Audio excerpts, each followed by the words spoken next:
마가복음 11장 1절부터 6절까지입니다. 우리 같이 읽겠습니다. 그들이 예루살렘에 가까이 와서 감람산 벳바게와 베다니에 이르렀을 때 예수께서 제자 중 둘을 보내시며 이르시되 너희는 맞은편 마을로 가라. 그리로 들어가면 곧 아직 아무도 타보지 않은 나귀 새끼가 매어 있는 것을 보리니 풀어 끌고 오라. 만일 누가 너희에게 왜 이렇게 하느냐 묻거든 주가 쓰시겠다 하라. 그리하면 즉시 이리로 보내리라 하시니 제자들이 가서 본즉 나귀 새끼가 문 앞 거리에 매어 있는지라. 그것을 푸니 거기 있는 사람 중 어떤 이들이 이르되 나귀 새끼를 풀어 무엇하려느냐 하매 제자들이 예수께서 이르신 대로 말하는데 이에 허락하는지라. 아멘. 지난 시간에 우리 뭐에 대해서 알아보았습니까? 바디메오의 사건을 통해서 예수님을 만나는 것이 어떤 것인가, 예수를 만난다는 것이 굉장히 정확하다고 분명한 것을 우리가 알 수 있었는데요. 어떻게 했죠? 예수님에 대한 성령님을 통해서 예수님의 존재에 대해서 반응하게 되고 즉각적으로 그 예수님을 만나고자 하는 간절함이 우리 안에 있고요. 또 뭡니까? 예수님과 1대1의 만남을 통해서 내가 하나님의 구원 안에 있음을 알게 되는 것이 바로보다 예수 그리스도를 만나는 것이라는 것이에요. 이걸 어떤 표현으로 우리가 알 수 있습니까? 우리 삶이 바뀌는 걸 알 수 있는데 어떻게 바뀝니까? 그동안 이전의 방식을 다 버리고 오직 예수 그리스도를 쫓아가는 삶이 있다는 것이에요. 이건 지난 시간에 어떻게 표현합니까? 예수님의 모든 것들을 구경꾼으로 바라봤다면 예수가 저런 거고 교회가 저런 거고 했다면 이제 그게 아니라 바로 거기서 포함되어서 예수님 바로 바짝 뒤에 쫓아가면서 예수님을 닮아가는 삶으로 우리가 바뀌어 있음을 안다는 것이에요. 이것이 우리가 정말 예수를 믿었고 하나님 자녀라고 한다면 연속적으로 순간적으로 계속해서 우리 삶에 나타나고 있다는 것이에요. 여러분 한 주가 어떠셨습니까? 정말 그런 게 있었나요? 아직 예수를 만나보지 못한 분들은 그런 걸 사모하시기 바랍니다. 분명히 하나님께 놓고 하실 거예요. 분명히 만나주실 거예요. 만약에 있다면, 만남이 있었다면 여러분 어떠셨어요? 정말 안에 여러분 예수님에 대해서 반응이 즉각적으로 일어나던가요? 간절함이 있던가요? 예수님과 만나고 싶어하는 열정이 이 안에서 막 일어나고 있던가요? 여러분 삶을 보세요. 정말 구경꾼이 아니라 예수 바로 뒤에서 예수를 닮아가려고 애쓰는 여러분의 모습이 있었습니까? 분명히 우리에게 그렇게 얘기하세요. 예수 믿는 것은 그거라는 것이에요. 마가는 우리에게 이렇게 얘기해요. 자신도 모르게 예수라는 존재 때문에 반응을 해요. 자기도 모르게. 반응했더니 삶이 바뀌고요. 삶이 바뀌고 끝난 게 아니라 지금까지 그 예수를 쫓고 있다는 것이에요. 이게 누구다? 그리스도인이란 말이에요. 다시 얘기할까요? 누가 뭐 전도해왔고 누가 다 이해를 해요. 그럼 어느 순간에 본인이 느끼기에 나도 모르게 예수님이 반응해요. 나도 모르게 그분 때문에 내 삶이 바뀌어요. 나도 모르게 지금도 예수님을 쫓고 있음을 안다는 것이에요. 이게 누구라고요? 그리스도인이란 말이에요. 예수를 믿는 거란 말이에요. 여러분 제가 거기 다 있기를 원합니다. 지금 놓고 계속 성령님이 여러분 안에서요. 아직 성령을 못 받으시, 아직 예수를 만나지 못한 사람들 계속 놓고 가세요. 들어가시겠다고. 안에 있는 분들은 그렇게 살라고 놓고 하세요. 계속. 오늘 돌아갑니다. 1절 말씀 보시면 그들이 예루살렘에 가까이 와서라고 되어 있어요. 그들이 누구예요? 예수님과 예수님의 일행들, 제자들과 허다한 무리들이겠죠. 이게 지금까지 어떤 것이었습니까? 10장 52절까지는 예루살렘을 향하는 예수님과 그 무리들을 보였다면 오늘부터는 예루살렘에 가까이 와 있는 것뿐만 아니라 예루살렘 안에서 일을 기록하게 되어 있어요. 한번 생각해 보세요. 16장까지 있습니다. 마가복음이. 근데 10장까지는 갈릴리에서 예루살렘 전에 있었다면 예루살렘 안에서 순환 받으시는, 고난 받으시고 십자가에 못 박혀 돌아가시는 것까지 6장, 11장부터 16장까지 6장이 걸쳐서 있다는 것이에요. 거의 3분의 1 정도가, 마가복음의 3분의 1 정도가 예수님의 고난과 그 예루살렘 일을 지금 계속해서 기록하고 있다는 거예요. 뭘 우리에게 주고 있습니까? 그만큼 중요한 사건들이 여기서 많이 일어나고 있다는 것이에요. 오늘 그 첫 시간인데요. 여기 보면 가까이 왔다는 것을 얘기했는데 또 다른 걸 얘기합니다. 감람산, 벳박에, 베다니에 이르렀을 때 얘기해요. 감람산은 여러분, 여기가 예루살렘이 있으면, 여기 예루살렘이면요, 여기가 성전이에요, 성전. 동쪽입니다. 이 동쪽, 서쪽, 북쪽, 남쪽에. 여기에 성전이 있으면, 여기에 골짜기 하나 있는데, 기드론 골짜기예요. 기드론 골짜기에 바로 서 있는 산이 감람산이에요. 올리브산이라고 하죠. 그러니까 되게 가까운 거예요. 올리브산에 올라갔다는 얘기는 바로 지금은 예루살렘에 들어가게 되는 거예요. 그러면 벳박이라는 지역은 지금 없는데 학자들 추측에 의하면 여기가 올리브산이면 바로 여기가 베단이에요. 올리브산하고 같이 맞물려 있는 곳이 베단이란 말이에요. 지금 마가는 우리에게 뭘 얘기하냐면요. 예수님 일행이 지금 예루살렘에 들어가기 일보 직전이다라고 얘기해요. 여러분 한번 생각해 보세요. 지금까지 우리가 10장 52절까지 예수님이 예루살렘 오시면 좋은 것만 있다고 했어요? 아니요. 좋은 거 얘기 하나도 안 하셨어요. 대제사장들이 배신하고요. 사람들에게 넘길 것이고요. 십자가에 못 박혀 죽으실 거고요. 그 다음에 3일 만에 부활하실 것만 말씀하셨단 말이에요. 고난에 대해서 말씀하셨어요. 힘듦에 대해서 말씀하셨어요. 그 서 있다는 얘기는 뭡니까? 그 자리로 쭉 가야 되는 것을 말씀하고 계시다는 거예요. 그 옆에 있는 제자들은 어땠을까요? 같은 마음이었겠죠. 야, 드디어 우리 스승이 여기까지 왔는데 저기만 들어가면 우리 스승은 죽겠구나. 그럼 우리는 뭐지? 이런 마음이 있었을 거예요.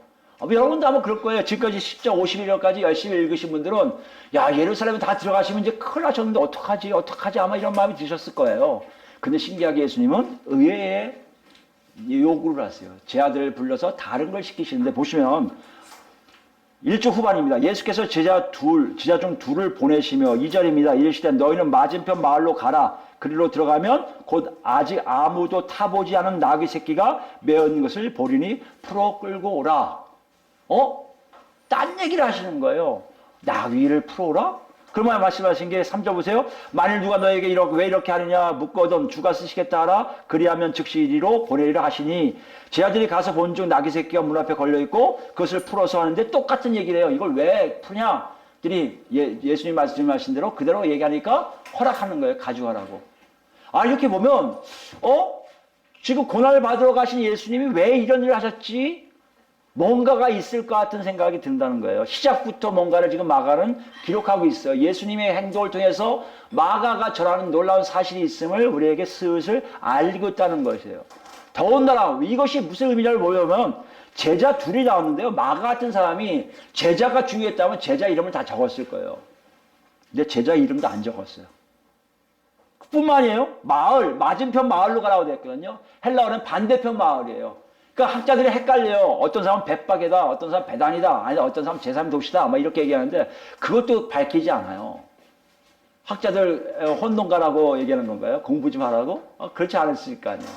마가는 지금 뭘 얘기하고 싶은 거예요? 제자도 얘기하지 않아요? 마을도 얘기하지 않아요? 또 여기 보면 이건 정말 선지식, 앞을 내다보는 놀라운 예언적인 능력이 있는 분이다라는 것을 얘기할 수 있잖아요. 그대로 나귀 새끼가 매어 있고 풀었더니 똑같이 물어오고 똑같이 대답했더니 풀어주더라.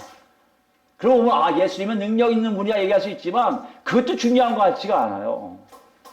학자들이 얘기하니까 꼭 이거 정말 예지 능력이 있어서 밝힌 거다 이게 아니라 누구하고 예약을 했을 거라는 얘기예요. 예수님이 누굴 만나서 내가 몇 년 후에 와서 얘기하면 쟤들 보일 테니까 풀어줘. 이렇게 얘기했을 수 있다는 거예요. 굉장히 의견이 분분하게 만드는 사건이건데요. 가만히 읽어보면 예수님이 이걸 통해서 마가를 통해서 전달할 때 모르셨을까요? 아셨을 거예요. 그럼 왜 그렇게 밝히지 않으셨을까요? 그것이 중요한 게 아니라는 거예요. 그럼 뭐가 중요할까요? 그게 이제 우리가 배워야 될 거예요, 오늘. 그 중요한 게 뭔지를 우리가 캐치하면 예수님이 왜 이렇게 하셨는지를 이해할 수가 있게 된다는 것이에요. 그걸 힌트를 준 게 뭡니까? 우리가 보면 알겠지만 뭐의 중심으로 굉장히 자세하게 표현하고 계세요. 나귀 새끼예요. 나귀 새끼에 대해서 굉장히 자세하게 표현하고 계세요. 아직 아무도 타보지 않은 나귀 새끼, 매어 있을 것이다, 풀어와라, 주인이 쓰시겠다 말하면 허락할 것이다. 자세하게 얘기하고 계세요. 나귀 새끼를 중심으로. 근데 희한한 게 뭔지 아십니까? 이 당시에 지금 왜 간다고 했어요? 대부분요, 이스라엘 남자들은, 유대인 남자들은 6월절 때문에 올라간다고 했어요. 성전에 와야 되니까. 6월절 때문에 올라오고 있다면 대부분 사람들은요, 걸어서 와요. 예루살렘까지 말을 타고 왔어도 그 다음부터 걸어 들어가요. 왜요? 거룩한 땅이기 때문에. 이렇게 보면 예수님이 이상한 거예요. 걸어가셔야 되는데 하나님을 섬긴 자라면 당연히 걸어가셔야 되는데 그렇게 안 하고 지금 뭘요? 나귀 새끼를 데려오라고 요구하고 계시다는 것이에요. 아, 나귀 새끼가 중요하구나를 우리가 알 수 있어요. 나귀 새끼를 이해하면 뭔가를 지금 말씀하고 계신 걸 우리가 알 수 있다는 것이에요. 보니까 두 가지 힌트를 주셨거든요. 첫 번째 뭐예요? 아직 2절에 아직 아무도 타보지 않은이에요. 이건 뭘 얘기합니까? 누군가에 사용되지 않았다는 것이에요. 고대 근동지방, 그쪽이죠. 중동에 있는, 지금 우린 중동이라 하는데, 고대 근동지방을 보면, 그쪽에는 어떤 일을 하냐면요. 아직 타보지 않은 동물들을 어떻게 해요? 구별시키는 게 있어요. 왜 구별시킵니까? 자기들 신에게 제물로 바치기 위해서. 이해되시지 않습니까? 한 번도 타보지 않은 동물을 자기 신에게 드리고 싶은 거예요. 또 뭐 있습니까? 정말 고귀한 사람이 타게끔 하려고 내버려 두는 것. 아무도 타보지 못하게 하는 것. 이 두 가지 있었던 것이에요. 정말 유대 문헌, 그러니까 중간기죠. 말라기서부터 마태복음까지 그 사이에 400년 동안의 문헌을 봐도 랍비들이 그렇게 하셨단 말이에요. 왕들이 탄 것은 아무도 탈 수 없다는 것을 얘기해요. 이렇게 보면 신에게 드릴 제물이냐 왕이 탈 새끼냐 이거에 두 가지가 나온다는 것이에요. 근데 그 다음에 힌트를 준 게 나귀 새끼예요. 나귀 새끼. 나귀 새끼가 원래 나귀 새끼가 아니에요. 헬라어로 보면 그냥 망아지도 될 수 있어요. 말의 새끼인 망아지도 될 수 있어요. 그냥 나귀, 당나귀 새끼, 말의 새끼를 다 할 수 있는 단어를 그냥 예수님이 말씀하셨다고 기록했다면, 마가가 기록했다면 분명히 예수님은요 뭔가를 연상시키려고 하셨던 것 같아요. 가면 어린 새끼가 하나 있을까? 말도 되고 나귀도 될 거야. 근데 번역가는 다 나귀 새끼라고 다 풀이했단 말이에요. 이건 친절이겠죠. 예수님의 의도를 알 수 있으니까 새끼를 보면 뭔가 연상이 된다는 거예요. 누구들한테요? 유대인들한테요. 뭐가 연상될까요? 과거에 예언자가 예언한 게 연상될 거 아닙니까? 우리 스가랴서 가볼까? 스가랴서 9장이에요. 9장 9절 말씀 제가 읽습니다. 시온에 따라 크게 기뻐할지어다. 예루살렘에 따라 즐거이 부를지어다. 지금 보니까 시온과 예루살렘 뭐예요? 예루살렘에 있는 사람들이 즐거워라는 거 아니에요? 예루살렘에 사는 사람들이 있는 거 아니에요? 지금 어디 계시는데 예수님이요? 예루살렘 바로 들어가기 일보 직전에 계신 거예요. 입구에 계신 거예요. 그때 어떠합니까? 예루살렘 보고 즐거워라고 부르짖는데 보라 누가 온다고요? 내 왕이 내게 임하시나니. 누가 온다고요? 왕이 온대요. 왕이. 여기는 뭘 얘기합니까? 종말론적인 왕이에요. 메시아예요. 그리스도예요. 우리말로 하면. 그리스도예요. 메시아가 오심을 선포하는 장면이에요. 메시아가 올 건데 그는 공의로우시며 구원을 베푸시며 겸손하여서 뭘 탄다? 나귀를 타시나니 라고 했어요. 이 단어를 생각하게끔 하시는 거예요. 근데 번역가들이 착하게 나귀 새끼라고 번역할 가능성이 많다고 봐요. 그냥 새끼인데 어린 동물, 망아지도 될 수 있고 당나귀 새끼도 될 수 있지만 이거 가지고 연상하게끔 예수님과 마가가 우리에게 보여줬다면 번역가는 걸 친절하게 나귀 새끼라고 했다는 것이에요. 그 다음에 이걸 이해 못할까 봐 자세하게 뒤에 풀어요. 나귀의 작은 것, 곧 나귀 새끼니라. 나귀 새끼를 타고 오는 분이 누구다? 왕이라는 거예요. 지금 여러분 한번 생각해 보세요. 지금 예수님이 제자들아 가서 나귀 새끼 데리고 와. 이걸 뭘 지금 얘기하시는 거예요? 내가 바로 예언자가 예언한 이스라엘의 마지막 의로운 왕임을 선언하시는 거예요. 나는 왕이다라고 말씀하시는 거예요. 지금 그분이 예루살렘 어귀에서 올리브산에 있으면서 들어가시려고 이러고 준비하고 계신 거예요. 그리고 나귀 새끼 타고 들어가시면서 선포하시는 거예요. 이제 하나님 나라는 시작되었다. 이게 어떤 의미가 있을까요? 여러분 한번 생각해 보세요. 여러분과 저는요, 예수를 후반에 믿었고, 우리는 이방인이니까 나중에 믿었기 때문에 좀 그럴 수 있지만, 그 당시 유대인들 생각하면요, 이게 대단한 거예요. 그들의 눈에는요, 오직 메시아가 오기만 기다렸던 거예요. 메시아가 와야 자기들이 해방되거든요. 자기들이 비로소 민족이 올라가면 살 거라고 생각했거든요. 아니, 메시아가 올 때 그 세계를 맛보고 싶었거든요. 그게 어떤 세계입니까? 이사야서 같이 볼까요? 이사야서 이사야서 11장을 보시면 11장입니다. 980페이지 이사야서 11장 1절부터 제가 읽습니다. 이새의 줄기에서 한 싹이 나며 그 뿌리에서 한 가지가 나서 결실할 것이요. 이새의 줄기는 다윗 왕을 이렇게 한 거죠. 그의 위에 여호와의 영 곧 지혜와 총명의 영이요 모략과 재능의 영이요 지식과 여호와를 경외한 영이 강림하시니 어떤 사람 위에 하나님 영이 다 강림을 하세요. 무슨 말씀이에요? 하나님의 통치 역사가 일어날 거라는 거예요. 누굴 통해서요? 메시아를 통해서. 여태까지 수없이 많은 왕이 있었지만 이런 왕이 없었어요. 다윗이 가장 닮았지만 다윗보다 더한 분이 나타날 것이라는 것을 예언하신 거예요. 여기 보면 알겠지만 공의로 가난한 자를 심판하여 정욕이 나오죠. 3절부터 읽을까요? 그가 여호와를 경외함으로 즐거움을 삼을 것이며 그의 눈에 보이는 대로 심판하지 아니하며 그의 귀에 들리는 대로 판단하지 아니하며 공의로 가난한 자를 심판하며 정직으로 세상의 겸손한 자를 판단할 것이요 그의 입에 막대기로 세상을 치며 그의 입술의 기운으로 악인을 줄 것이며 공의로 그의 허리띠를 삼으며 성실로 그의 몸의 띠를 삼으리라. 여태까지 세상의 왕과는 완전히 다른 존재의 왕이 바로 메시아라는 것이에요. 즉 예수님이 나귀 타고 들어가는 그 장면은요, 바로 이 왕을 보여주고 있는 거예요. 아하, 그분이 메시아구나. 그 어떻게 일어난다고요? 6절부터 보세요. 우리 잘 아는 내용이에요. 상징적입니다. 그때 이리가 어린 양과 함께 살며 표범이 어린 염소와 함께 누우며 송아지가 어린 사자와 살찐 짐승이 함께 있어 어린아이에게 끌리며. 이해가 됩니까? 어린 양과 표범이 같이 살고 염소와 송아지와 어린 사자와 어린아이가 같이 살고 있는 세상 있을 수 없잖아요. 샬롬이에요. 갈등이 없어. 그 세계를 지금 하나님이 허락하시는 거예요. 평안이에요. 평화예요. 그 왕이 오시면, 평화의 왕이 오시면 이런 일들이 세상에서 실질적으로 일어나고 있다는 것이에요. 7절 마찬가지고요. 8절 젖먹인 아이가 독사의 구멍에서 장난하며 젖대나 어린아이가 독사의 굴에 손을 넣을 것이라. 이해가 됩니까? 어린아이가 독사의 굴에 손을 쥐면 물려서 죽을 수밖에 없는데 죽지가 않아요. 다시 얘기하지만 샬롬이에요. 갈등이 없어져요. 이게 메시아가 오는 세계의 모습이에요. 9절입니다. 내 거룩한 손 모든 곳에서 해됨도 없고 거룩한 산이 어디예요? 바로 시온산이에요. 예루살렘 선이에요. 바로 감람산을 얘기해요. 그 지역을 얘기하는 거예요. 성전 중심으로 산들 얘기하는 거예요. 거기에 해가 없다는 얘기는 하나님의 통치 영역이 점점 눈에 보일 정도라는 얘기입니다, 여러분. 지금 예수님이 그걸 서 계신 거예요. 제자들이 그걸 바라보는 거예요. 나귀 새끼를 데려오라는 그분의 모습 속에 바로 뭐가 있는 거예요? 메시아이신 예수님이 보이는 거예요.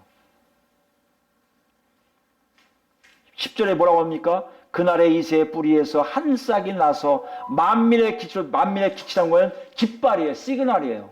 만민에게 오리라는 거예요. 열방이 그에게로 돌아오리니 그가 거한 것이 영화로우리라. 모든 만명을 다 끌어모으는 일들이 일어난다는 것이에요. 여러분, 이것이 왕으로 오실 나귀 새끼의 모습이라는 것이에요. 마가는 이게 부족했던 거예요. 예수님이 이거 부족했던 거예요. 더 알게 하기 위해서 본문에 오시면 특별한 것을 말씀하세요. 본문에 같이 오시면요. 3절 보시면 누가 너희에게 왜 이렇게 하느냐 묻거든 물어볼 거 아니에요. 누가 풀어간다면. 그럼 뭐라고 하죠? 주가 쓰시겠다. 주가 쓰시겠다는 표현이 원래 주님이 필요하십니다 뜻이에요. 뒤에 말은 뭡니까? 하라 그리하면 즉시 이리로 보내리라. 이리로 보내는데요. 번역본만 많이 달라요. 그것을 잠깐 보여드리도록 하겠습니다. 약간씩 달라요. 즉시 이리로 보낸다는 얘기는 뭡니까? 예수님이 있는 곳으로 오게 되는 것도 있는데 실제 헬라어는요. 너희가 있는 곳을 다시 데려다 주겠다는 의미예요. 그게 여기 각주에 이렇게 각주의 밑에 보면 1번 써 있고요. 밑에 뭐라고 쓰냐면 제 거의 성경에는 또는 즉시 돌려 보내리라 하라 하시니 이렇게 돼 있어요. 즉시 돌려 보낸다는 번역이 제일 많아요. 그러니까 이건 조금 혼동이 올 수밖에 없는데 그게 중요한 게 아니기 때문에 아마 괜찮을 거예요. 뭐가 중요합니까? 주가 쓰시겠다요. 주가 필요하시다는 거예요. 주란 얘기는요. 마가복음에 주는 하나님에 대한 것뿐이 없었어요. 근데 여기는 하나님을 얘기하는 거예요? 그렇지 않아요. 그 누가 얘기해요? 예수를 얘기한단 말이에요. 예수님이 주라고 표현한다? 좀 이상하잖아요. 주가 뭐예요? 그 동물의 주인이란 말이에요. 사람들이 생각할 거예요. 주님이 쓰시겠다면 하나님 쓰시겠다고 생각합니까? 그렇지 않을 거예요. 저 주인이 쓰겠다고 하나 보다 하고 줄 거 아니에요. 동물을 징집할 수 있는 사람이 누군가요, 여러분? 그게 왕이에요. 여러분, 우리가 생각하는 왕은 지금 우리 생각에 정치 리더들, 정치 지도자 생각하면 우리가 뽑고 우리가 내보내고 다 할 수 있잖아요. 어떻게 보면. 근데 이 당시에 고대 근동지방의 왕들은요, 그렇지가 않아요. 이 자체가 권력이고요. 이 자체가 권위고요. 이 자체가 법이었어요. 그거를 정확하게 얘기하시는 거예요. 그게 어딨습니까? 우리 잠깐 보고요. 왕이 어떤 건가 보겠습니다. 사무엘 상을 가볼까요? 사무엘 상 8장입니다. 사무엘이 나이가 늙고 사무엘 자녀들이 보니까 자기들을 통치하기에 좀 미련하고 미숙할 것 같은 생각이 드니까 이스라엘 백성들이 사무엘에게 뭘 요구한 줄 아십니까? 하나님께 얘기해서 우리도 왕을 달라고 요구를 해요. 왕. 그 당시 왕이 어떤 것인가를 하나님이 사무엘을 통해서 정확하게 알게 하세요. 이래도 너희들이 왕을 필요로 해? 얘도 원하길래? 이렇게 얘기하시는 거예요. 그게 10절부터 나옵니다. 예. 8장 10절입니다. 사무엘상 8장 10절부터 보시면 사무엘이 왕을 요구하는 백성에게 여호와의 모든 말씀을 말하여 이르되 너희를 다스릴 왕의 제도는 이러하니라. 그가 너희 아들들을 데려다가 그의 병거와 말을 어거하게 하리니 그들이 병거 앞에서 달릴 것이며 또 너희 아들들을 1000부장과 50부장을 삼을 것이며 자기 밭을 갈게 하고 자기 추수를 하게 할 것이며 자기 무기와 병거의 장비로 만들게 할 것이며 그가 또 너희의 딸들을 데려다가 향료를 만드는 자와 요리하는 자와 떡 굽는 자로 삼을 것이며 이 보시면 알겠지만 무작위로 놀러와 내가 필요하니까 여기서 일해. 그러면 일할 수밖에 없는 게 뭐다? 왕의 제도라는 거예요. 왕의 권한이 이렇게 세다는 거예요. 항변이 안 돼요. 왜 내 딸을 데려가요? 왜 내 아들을 데려갑니까? 안 되는 거예요. 왕의 권력은 바로 그거예요. 내가 쓰겠다면 가야 돼요. 이게 왕의 모습이에요. 우리가 알고 있는 정치의 모습이 아니에요. 정치인들의 모습이 아니에요. 민주주의에 있던 어떤 것이 아니에요. 왕정에서 완전 군주, 정말 모든 것을 장악하고 자기 멋대로 할 수 있는 그런 존재를 얘기하고 있다는 것이에요. 14절입니다. 또 너희 밭과 포도원과 감람나무의 제일 좋은 것을 가져다가 자기의 신하들에게 줄 것이며 그가 또 너희의 곡식과 포도원의 소산의 11조를 거두어 자기의 관리와 신하에게 줄 자기가 뿐만 아니라 자기가 주고 싶은 사람 막 줘도 아무 소리 못하게 하는 게 왕이란 말이에요. 지금 이것을 얘기해요. 주가 쓰시겠다는 게 뭐예요? 꼭 그같이 보여요. 왕이 쓰시겠다. 줄 수 있어요? 줘야 좋다 하겠습니까? 지금 마가는 예수님은 지금 뭘 얘기하시는 거예요?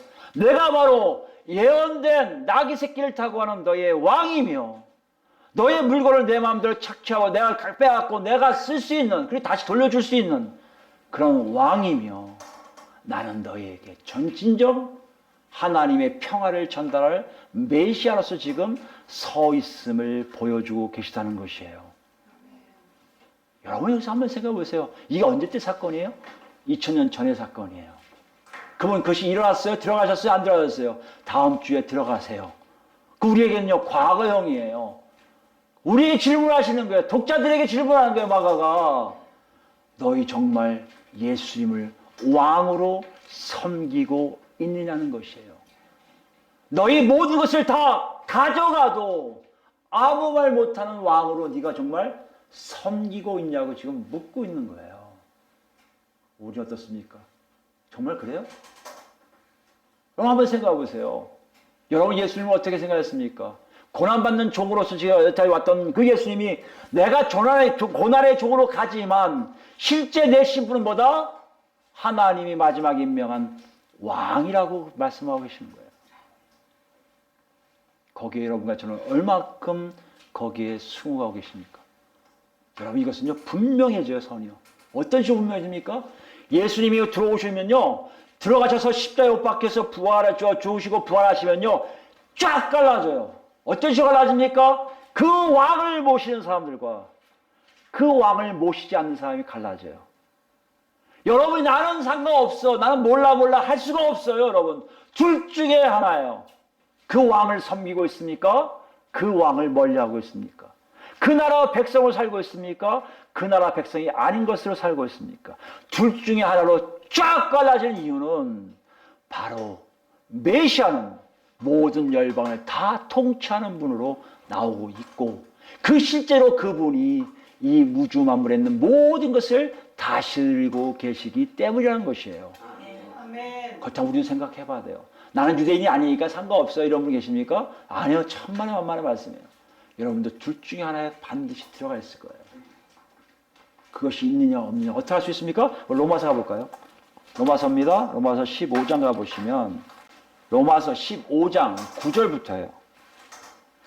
바울 사도가 많은 것을 구약을 인용하는 부분인데요. 이걸 통해서 우리에게 정확하게 뭔가를 보여주고 있어요.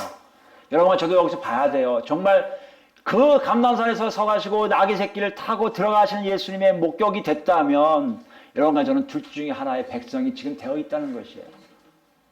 그 바울 사도는 이걸 얘기해요. 이방인들도, 이방인 누구예요? 유대인이 아닌 사람들. 우리를 얘기해요. 우리.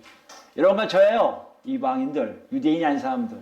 9절입니다. 이방인들도 그 긍휼하심으로 말미암아 하나님께 영광을 돌리게 하려 하심이라 기록된 바 그러므로 내가 열방 중에서 주께 감사하고 주의 이름을 찬송하리다 함과 같으니 또 이르되 열방아 주의 백성과 함께 즐거워하라. 열방이 뭡니까? 모든 민족을 얘기해요. 모든 사람들 얘기해요. 모든 사람들이 다 뭐예요 지금요? 하나님 그 역사 속에 예수 그리스도를 통해서 다 즐거워하라는 것이에요. 왜 그렇습니까? 11절 보세요. 모든 열방들아 주를 찬양하며 모든 백성들아 그를 찬송하라 하였으며 또 이사야에서 이르되 이새의 뿌리 곧 열방을 다스리기 위하여 일어나신 이가 이르니 열방이 그에게 소망을 두리라 이게요. 만약에 예수님이 왕으로 오신 것을 여러분이 받아들였고 그분과 관계된 나라에서 여러분이 살고 있다면 여러분이 분명히 뭐라고요? 그분 때문에 뭐가 생긴다고요? 소망을 갖게 된다는 것이에요. 어떤 소망이에요? 아까 그런 소망이에요. 유대인들이 줬던 그 소망이에요. 갈등이 없는 곳이에요. 평화가 넘칩니다. 독사와 어린아이가 같이 뒹굴 수 있는 곳입니다. 삶과 사람들 간에 문제가 없는 것이라는 것이에요. 그것이 곧 예수 그리스도가 다스리는 나라의 모습이라는 것이에요. 그 안에 있음과 그것을 소망하는 마음이 생긴다는 것이에요. 과거는 그렇지 않았는데 예수님이 왕을 선포한 이후에 사람들 마음에 두 개가 하나 되는데 한 사람은요 그 왕 대신 예수님 때문에 마음속에 하나님이 주신 평안을 갖고 싶어 하는 거예요. 하나님이 주신 놀라움을 갖고 싶은 거예요. 이쪽은요 상관을 안 해도 하나님이 누구셔? 예수가 누구야? 평안 필요 없어. 나만 잘 되면 돼. 저 사람 죽이고 내가 살면 돼. 나만 살면 되는 것이지 저 사람이 사는 건 나는 관심 없어. 이렇게 되는 삶으로 분명하게 갈라지게 되어 있다는 것이에요. 그러면서 바울 사도는 우리에게 물어봐요. 13절입니다. 소망이 하나님이 모든 기쁨과 평강을 믿음 안에서 너희에게 충만하게 하사 이미 충만하게 하셨다는 거예요. 누구 때문에요? 왕으로 오신 예수 그리스도 때문에. 그분이 계시기 때문에 충만하게 역사하는 흐름이 흘러간다는 것이에요. 성령의 능력으로 소망이 넘치게 하시기를 원하노라. 우리 안에 있음을 지금 얘기하는 거 선포하고 있는 거예요. 여러분 바울 사도의 이 질문에 대답할 수 있습니까? 여러분 정말 평강이 넘칩니까? 여러분 소망이 넘칩니까? 여러분 진정 하나님 나라의 백성다움이 여러분 안에 있습니까? 그렇다면 여러분 어디 계신 거예요? 예수님이 왕으로 계신 그 나라에 계신 거예요. 오늘 본문은 그걸 위해서 오신 거예요. 그걸 보여주시는 거예요. 마가를 통해서 전달하신 내용이 바로 그거예요. 내가 드디어 예루살렘에 올라가는데 나는 고난의 종이지만 너희를 건질 왕으로 지금 서 있고 왕으로 들어갈 건데 들어가면 둘 중에 하나로 쫙 갈라질 거라는 것이에요. 쫙 갈라지면 네가 어디에 있든지 간에 너희 삶의 모양이 달라질 거라는 거예요. 예수와의 관계한 사람들은요 평강이 넘치고 사랑이 넘치고 하나님 때문에 안락한 마음에 아무 걱정 의식 없는 정말 하나님이 인도하신 데 살 것이요. 그렇지 않은 사람들은 늘 싸움이요 이 안에 갈등이요 이 안에 더러움이 막 나올 거란 얘기예요. 그 일이 실제적으로 있음을 예수님 우리에게 선포하고 계시다는 거예요. 지금 그 장면이 현실이 아니에요. 현실을 받아들여야 돼요. 예루살렘에 지금 들어가신 것이 실제라면 우리의 삶도 현실이 돼요. 그게 만약에 가짜라면, 이야기라면, 실화라면 우리는 그게 없어야 돼요. 우리 중에 분명히 그걸 맛보는 사람이 많아요. 결론적으로 뭐예요? 정말 예수님은 왕으로 지금 예루살렘 어귀에서 선포하고 계시다는 거예요. 여러분 어디에 계십니까? 어딘지 보세요. 여러분 삶을 보세요. 바뀌었습니까? 이쪽입니까? 예수님을 왕으로 섬겨서 모든 것을 만물을 다 창조하신 그분 앞에서 다 여러분 납작 엎드려 계십니까? 여러분 달라졌을 거예요. 아니라고요? 안 달라졌을 거예요. 이상할 거예요. 힘들 거예요. 그러면 그럴 거예요, 여러분 중에. 아, 이런 살다 죽으면 그만이지. 뭐 걱정하세요. 걱정하지 마세요. 전 죽으면 됩니다. 이렇게 계실 거예요. 근데 신기한 게 뭔지 아십니까? 감람산이라는 곳이 되게 독특한 장소예요. 그 장소는요, 그 당시 유대인들에게 어떤 장소 아십니까? 거룩한 곳이기도 하지만요, 심판의 장소예요. 예수님이 감람산에 딱 섰다는 얘기는 이미 뭐가 임할 것이다? 심판이 임할 것을 얘기하고 있다는 것이죠. 그게 어디 있습니까? 스가랴서가 볼까요, 다시요? 스가랴서 오늘 두 개 보죠? 14장이에요. 4절부터 볼까, 4절? 그날에, 라는데 그날이라는 대부분 여호와의 날, 심판의 날을 얘기합니다. 그날에 그 발이 어디에 있어요? 예루살렘 앞, 곧 동쪽이에요. 정확하게 표현하잖아요. 예루살렘 동쪽에 있는 감람산에 서실 것이요. 감람산은 그 한가운데서 동서로 갈라져요. 여러분 이렇게 돼 있거든요. 예루살렘에 있으면 감람산이 이렇게 돼 있거든요. 이게 동서란 말이에요. 이렇게 갈라진다는 얘기예요. 쫙 갈라진다는 얘기예요. 갈라지면서 보겠어요. 한쪽은 북쪽으로 가고요. 한쪽은 남쪽으로 가요. 이해되시겠어요? 동서 갈라지니까. 갈라지니까 위아래가 떨어진다는 거예요. 뭐가요? 감람산이요. 누가 서 계시기 때문에? 메시아 예수 그리스도께서 서 계시기 때문에. 하나님 서 계시기 때문에. 지각이 변동될 수밖에 없는 거예요. 뭘 얘기합니까? 심판의 모습을 얘기해요. 5절 보세요. 그 산골짜기는 아셀까지 이를지라 너희가 그 산골짜기로 도망하되 유다 왕 우시아 때 지진을 피하여 도망하였던 것 같이 하리라. 나의 하나님 여호와께서 임하실 것이요 모든 거룩한 자들이 주와 함께 하리라. 거룩한 자가 주와 함께 하는 일이 일어난다는 것이에요. 그게 어디죠? 감람산에서 계실 때란 말이에요. 그날엔 빛이 없겠고 광명한 것들이 떠날 것이요 여호와께서 하시는 한날이 있으리니 낮도 아니요 밤도 아니라 어두워 갈 때 빛이 있으리로다. 그날의 생수가 예루살렘에 솟아나와서 절반은 동해로 절반은 서해로 흐를 것이요 것이라. 여름에도 겨울에도 그러하리라. 여호와께서 천하의 왕이 되시리니 그날에는 여호와께서 홀로 한 분이실 것이요 그의 이름이 홀로 하나이실 것이라. 무슨 말씀하신 겁니까? 하나님의 통치가 온전히 감람산에 서실 때 이루어진다는 것이에요. 즉 예수님이 서 계신 것은 그걸 얘기합니다. 물론 재림을 얘기할 수 있지만 아직 때에 대한 얘기를 하고 있지만 분명한 것은 그거를 전하고 계신 거예요. 여기 서실 때는 그 심판을 말씀하시는 거예요. 그래서 요한복음이 이렇게 얘기해요. 지금 믿는 자는 심판을 받지 않고 됐어요. 안 믿는 자는 이미 심판을 받았고가 가능한 거예요. 예수를 통해 왕으로 모신 사람들은요 심판을 면하지만 예수 안 믿는 사람들은 심판을 당할 수밖에 없는 것이라고 아예 선언하신 자리가 예수님이 감람산에서 지금 예루살렘을 들어가기 그 전에 이미 선언되는 장면이라는 것이에요. 근데 왜 안 됐을까요? 보니까 뭐요? 거룩한 자를 모으실 거 아니에요. 거룩한 자가 누구예요? 예수님을 왕으로 모셔서 모이는 사람들이에요. 그 사람들을 모이기 시작하실 거예요. 그를 위해서 감람산에 들어와 심판하실 심판주가 아니라 그때는 뭐요? 십자가에 못 박혀서 그 거룩한 사람들 다 모으는 사랑의 하나님으로 등장하실 거예요. 그러나 여러분 그 중에는요 분명히 있습니다. 심판주 예수님의 모습도. 여러분 잘 기억하셔야 돼요. 내가 예수 안 믿으니까 예수 안 믿는다고 뭐 돼? 왕이 여럿이 있는데 난 딴 왕이 섬길 거야. 그 왕 안 섬길 거야. 이렇게 하시는 분 계십니까? 죄송하지만 딴 대안이 없어요. 그분 위에는 다 뭐요? 보시잖아요. 끝나요. 홀로 왕이신 하나님 혼자만 계세요. 나머지는 다 심판대로 다 떨어져요. 이게 여러분 연장됐을 뿐이에요. 감람산에 서 계신 예수님의 모습이 지금까지도 연장됐을 뿐이에요. 언제 될지 몰라요. 그래서 얘기가 종말이에요. 예수님이 십자가 못 박혀서 죽으시고 부활하시면 종말이 시작되는 게 바로 거기 있습니다. 그 종말이 뭔지 아십니까? 시간의 마지막이에요. 끝이에요. 더 이상 찬스가 없다는 것이에요. 지금 여러분에게 다 녹화한 이유가 여기 있어요. 지금 이 순간에 예수를 영접할 이유가 여기 있다는 것이에요. 이미 2000년 전에 오신 그 메시아 예수님의 모습이 점점 심판주로 다가오고 계시기 때문이에요. 그도 어딨죠? 요한계시록 가볼까요? 요한계시록. 마지막에 예수님이 오시는 장면을 아주 요한계시록의 환상을 통해서 본 것을 기록하는 건데요. 그 내용 보면 이렇습니다.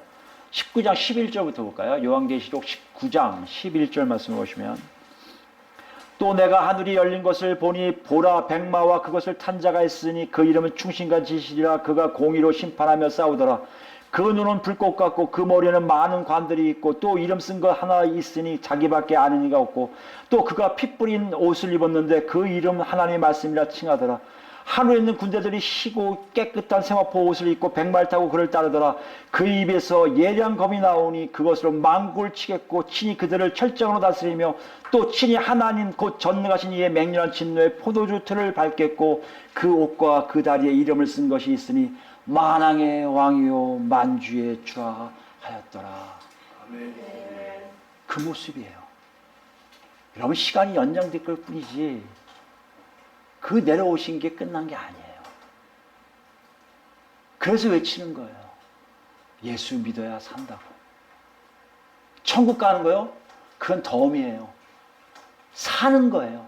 살아야 천국이에요. 예수 믿어야 갈 수 있는 곳이 천국이에요. 지금 여러분 마음에 천국이 없다, 하나님이 안 계시다, 예수를 안 믿고 있다, 왕으로 모시지 않는다, 죄송하죠. 여러분, 천국 갈 수 없어요.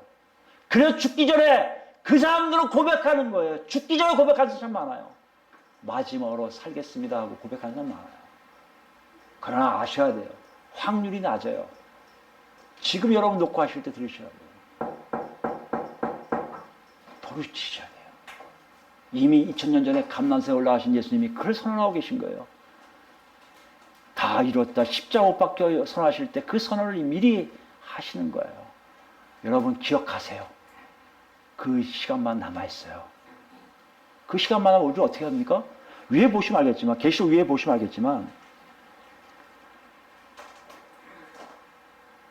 6절부터 볼까요? 내가 들으니 허다 무리의 음성과 같고 많은 물소리와 같고 큰 우레소리와 같은 소리도 이르되 할렐루야, 주 우리 하나님 곧 전능하시니까 통치하시도다. 우리가 즐거워하고 크게 기뻐하며 그에게 영광을 돌리세. 어떤 무리가 찬양하는 게 들려요. 어린 양의 혼인기약이 이뤘고 그의 아내가 자신을 준비하였으므로 그에게 빛나고 깨끗한 세마포 옷을 입도록 허락하였으니 이 세마포 옷은 성도들의 옳은 행실로다 하더라. 이거 뭘 얘기하는 거냐면요, 혼인잔치 한다는 것이요. 예수님과 함께 살 수 있는 사람들이 다 뭉치는 작업을 하시는 거예요. 여기에 여러분과 제가 들어가야 돼요. 어떻게 들어갑니까? 어떻게 들어갑니까? 여기 보시면 알겠지만 성도들의 옳은 행실이에요. 성도가 뭡니까? 구별된 자들이에요. 누가 구별시켜요? 내가요? 아니요, 못해요. 그래서 오신 게 성령님이세요. 여러분 한번 생각해 보세요. 내가 예수를 믿으면 돼. 내가 교회 다니면 돼. 내가 교회 다니면서 열심히 예배 드리면 돼. 착각하지 마세요. 그게 구원의 모습이 아니에요. 다시 얘기지만 내가 예수를 왕으로 만난 그 순간에 내 삶이 바뀌어서 그분을 왕으로 섬기는 내 자신의 백성된 모습이 나올 때, 그래서 그 사람들이 와서 모여서 예배드린 공간에 하나님이 넌 내 거, 넌 내 거, 넌 내 거, 넌 내 거 하고 얘기한 사람만 성도들이에요. 저는 여기 다 크게 이마에 하나님 사인이 다 있으면 좋겠어요. 저것도 내 거, 저것도 내 거, 저것도 아니 여기 다 내 거 이랬으면 좋겠어요. 그럼 여러분 보셔야 돼요. 내가 어떻게 살고 있는지 보셔야 돼요. 여러분과 제가 선택할 수 있는 것이 없어요. 여러분 택하면 논리가 여기 있습니다. 내가 열심히 했는데 안 할 수 있다? 아니. 여러분 안을 보세요. 여러분 안에 정말 진정으로 그 하나님을 섬기고 계십니까? 예수님을 왕으로 모시고 계십니까? 왕이면 다 바칠 수 있고요. 왕이면 다 순종할 수 있잖아요. 여러분 안에 있습니까? 확인하셔야 돼요. 어떻게 한다고요? 그 확인은 곧 예수님이 하시는 대로 살아가는 사람들의 모습이에요. 다시 본문 오시면요, 우리가 놓치면 안 될 중요한 게 하나 있어요. 마가복음 11장 1절부터 6절 보시면요, 여기 보면 알겠지만 나귀 새끼를 제자들이 끌고 오지만요, 나귀 새끼 준비한 사람이 누구예요? 예수님이세요. 제자는 뭐만 했어요? 순종만 하는 거예요. 순종. 가서 데려와. 예. 그런데, 알아. 누가 뭘 왜 푸냐고 하면 주인이 쓰시겠다고 그래. 예. 갈 때 이상하지 않을까요? 주인이 쓰시겠다는데, 거기 우리 예수님이 그 주인이신가? 뭐지, 이거?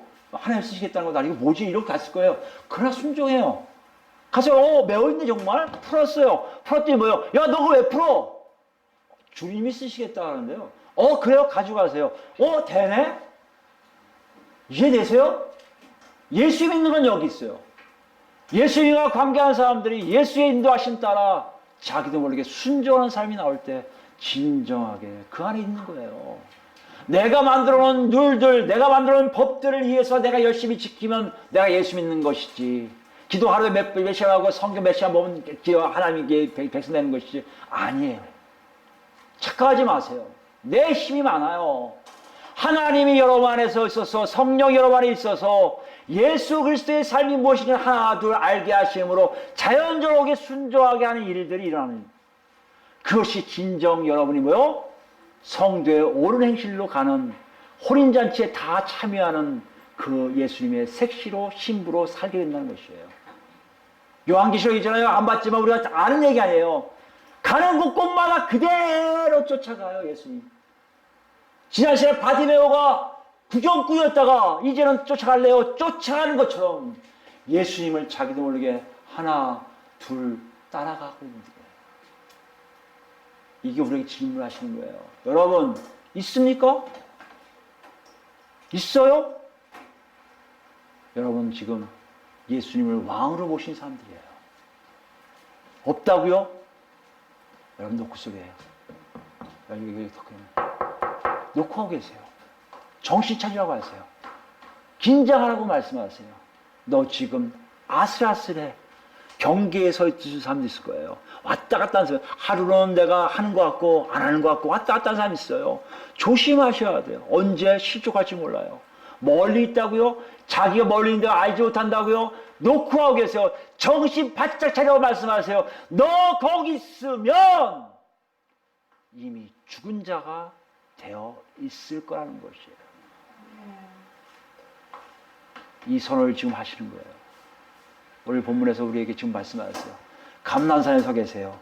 왕으로 서 계세요. 예수님은 우리의 메시아세요. 그분을 우리 쫓아가야 돼요. 언제까지요?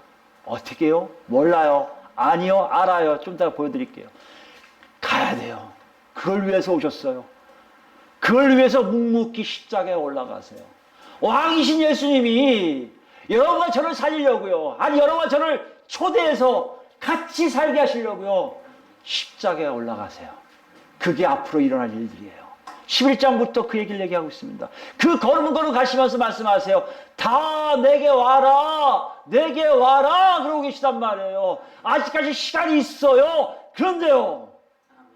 좀 있으면 그 시간이 멈춰요. 사라져요. 심판주로 오신 예수님을 우리가 만날 수밖에 없을 거예요.